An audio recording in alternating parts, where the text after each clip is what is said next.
Assalamualaikum warahmatullahi wabarakatuh. Baiklah, Waalaikumsalam. Waalaikumsalam warahmatullahi Waalaikumsalam warahmatullahi wabarakatuh. baiklah di sini kami akan mempresentasikan hasil proyek final kami tentang proses operasional reasuransi. Yang mana dosen pengampu pada mata kuliah ini yaitu yang pertama Ibu Sri Wayu SPD MSI, yang kedua Ibu Wira Hanifa MSI FSAI. Nah, untuk anggota kelompok kami yang pertama yaitu saya sendiri Dimas Nurikwan, yang kedua Gilang Divienda, yang ketiga Intan Permata Juwita, yang keempat Leonardo Rahmat, dan yang terakhir Rizka Vanessa. Untuk materi pertama yang akan dijelaskan oleh Leonardo. Kepada Leonardo dipersilakan. Baik, terima kasih moderator. Untuk metode pertama ini kami membahas proses isu polis untuk reasuransi. Sebagaimana kita tahu, reasuransi adalah perlindungan yang diberikan kepada perusahaan asuransi dengan cara memindahkan sebagian risiko kepada perusahaan reasuransi. Proses isu polis dalam reasuransi merupakan rangkaian langkah mulai dari perusahaan asuransi mengajukan risiko, reasuransi menilai, hingga polis resmi diterbitkan dan aktif. Di sini kami menemukan 6 langkah.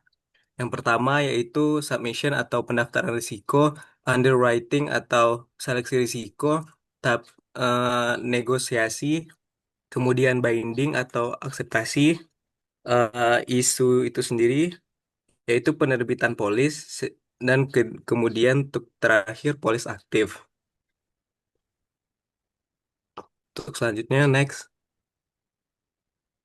Untuk tahap pertama submission, di sini Shading mengajukan risiko yang ingin dipindahkan kepada reasuransi dengan mengirimkan data, profil risiko, sum insured, laporan teknis, reward claim, dan lain-lain.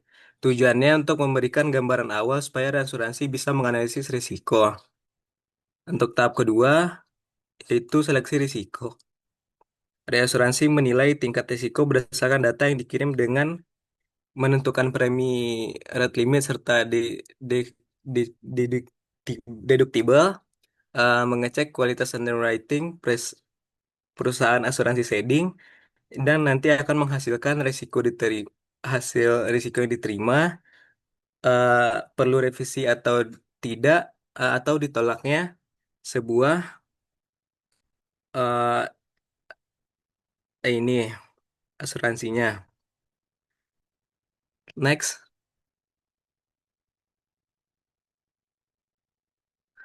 Tahap 3, negosiasi. Shading dan reasuransi berdiskusi untuk menyepakati 4 hal, yaitu premi, share atau kapasitas reasuransi yang disepakati, kondisi polis, dan juga exclusion. Tujuannya untuk mencapai kesepakatan final sebelum binding. Yang keempat yaitu binding atau akseptasi terjadi saat kedua pihak sepakat terhadap premi dan syarat. Reasuransi menerbitkan slip binder atau cover note. Perlindungan mulai berlaku meskipun polis final belum terbit.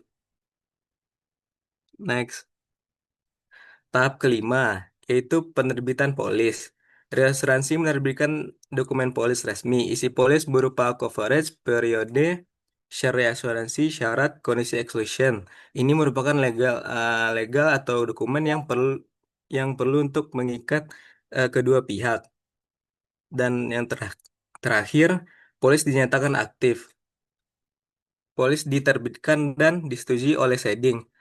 Premi dibayarkan sesuai perjanjian yang disepakati, dan proteksi dan asuransi berlaku penuh.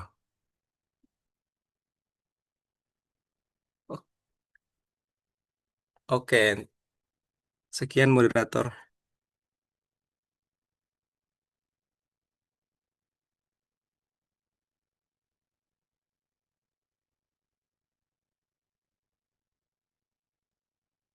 Baiklah, terima kasih kepada Aldo. Untuk materi selanjutnya yaitu tentang proses klaim yang akan saya jelaskan sendiri. Proses klaim dalam reasuransi merupakan rangkaian kegiatan penting yang memastikan bahwa perusahaan reasuransi atau asuransi mendapatkan penggantian dari perusahaan reasuransi sesuai perjanjian yang telah disepakati dalam kontrak reasuransi. Nah, secara umum, alur ini terdiri dari 4 tahap utama, yaitu slide-nya. Yang pertama yaitu pengajuan klaim atau claim notification. Nah, pada tahap ini dimulai ketika perusahaan asuransi atau trading company menerima klaim dari pemegang polis yang cukup, sehingga melibatkan reasuransi. Pada tahap ini, trading wajib segera melaporkan notifikasi kepada perusahaan reasuransi sebagai laporan awal mengenai potensi kerugian. Nah, notifikasi ini harus mencakup informasi dasar seperti kronologi kejadian, nomor polis, jenis pertanggungan, dan estimasi nilai klaim.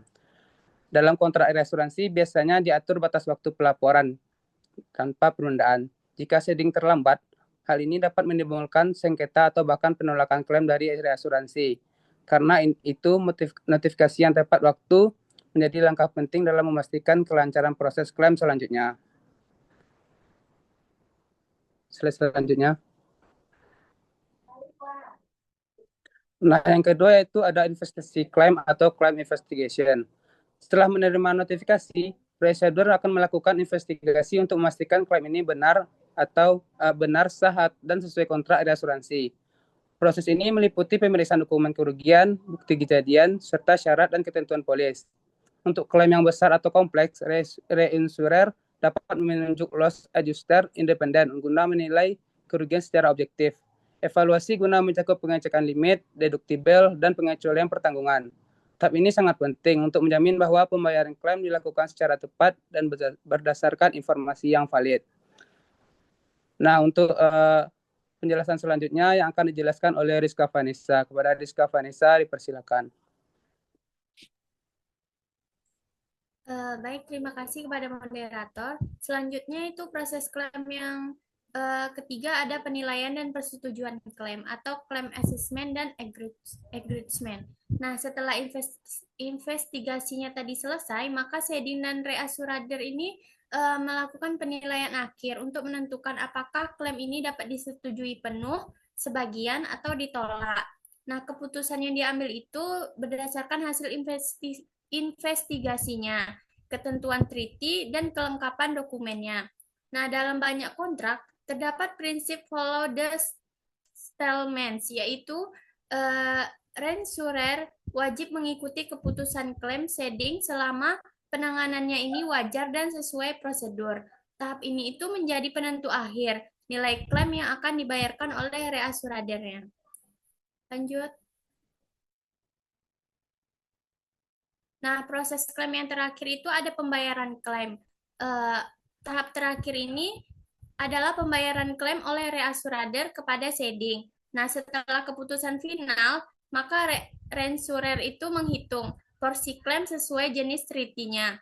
Misalnya kuota share, surplus, ataupun excess of loss, dan melakukan reimbursement atas klaim yang telah dibayar ceding kepada pemegang polisnya.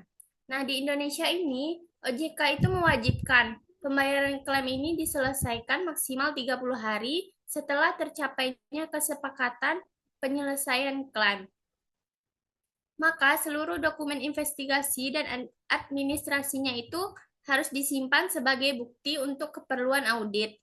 Tahap ini itu bukan hanya transaksi keuangan, tetapi juga bagian dari tata kelola yang harus memenuhi standar regulasinya. Untuk proses selanjutnya itu saya serahkan kepada moderator.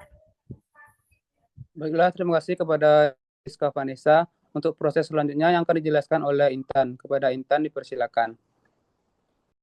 Baiklah, terima kasih kepada moderator. Selanjutnya yaitu proses kerjasama pengembangan produk baru.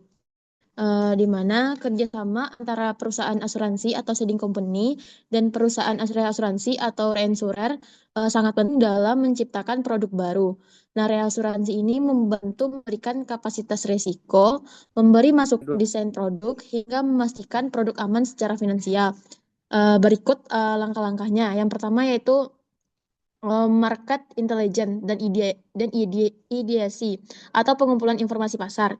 Nah, pada tahap ini merupakan tahap awal untuk mencari tahu kondisi pasar. Yang pertama seperti produk apa yang sedang dibutuhkan oleh masyarakat.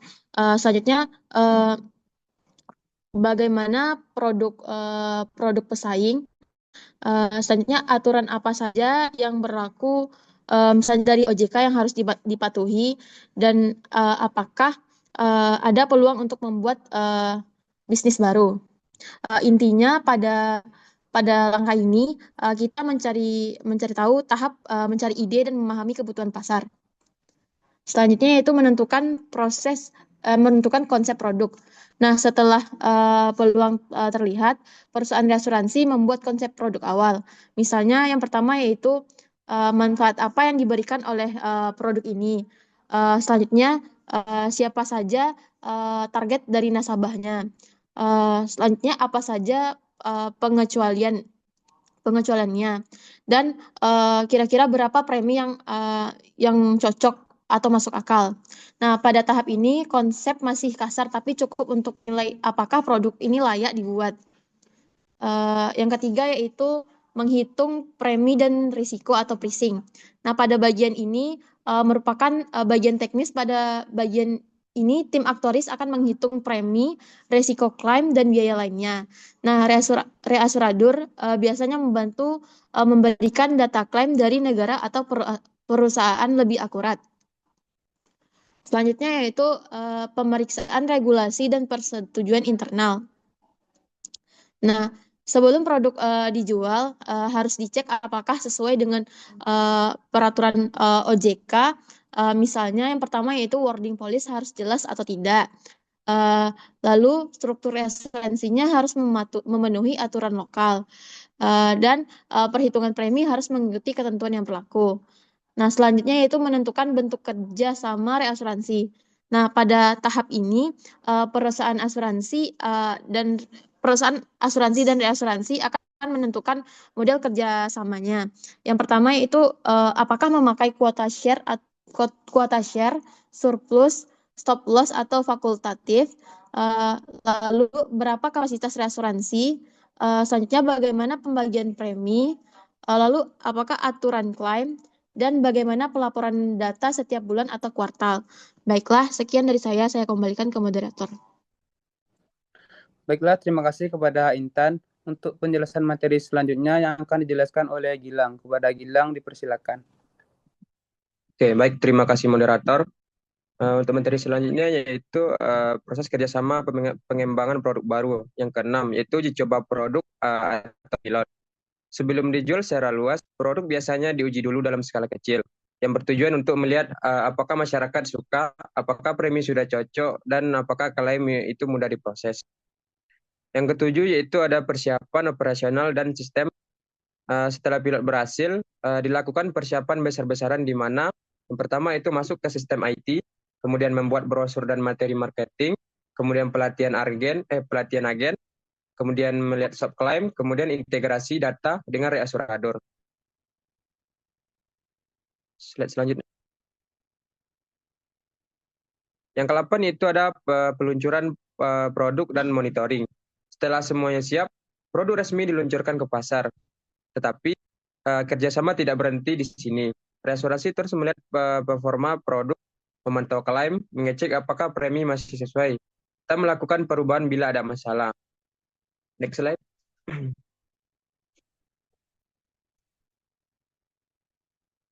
Kemudian di kesimpulan, reasuransi berfungsi sebagai pelindung tambahan bagi perusahaan asuransi dengan cara membagi risiko agar tidak ditanggung sendiri.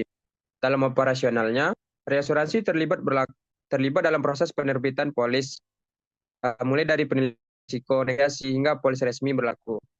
Reasuransi juga penting ketika terjadi klaim, yaitu dengan membantu meninjau, menilai, dan membayar bagian klaim sesuai perjanjian. Selain itu, reasuransi bekerja sama dengan perusahaan asuransi untuk mengembangkan produk baru.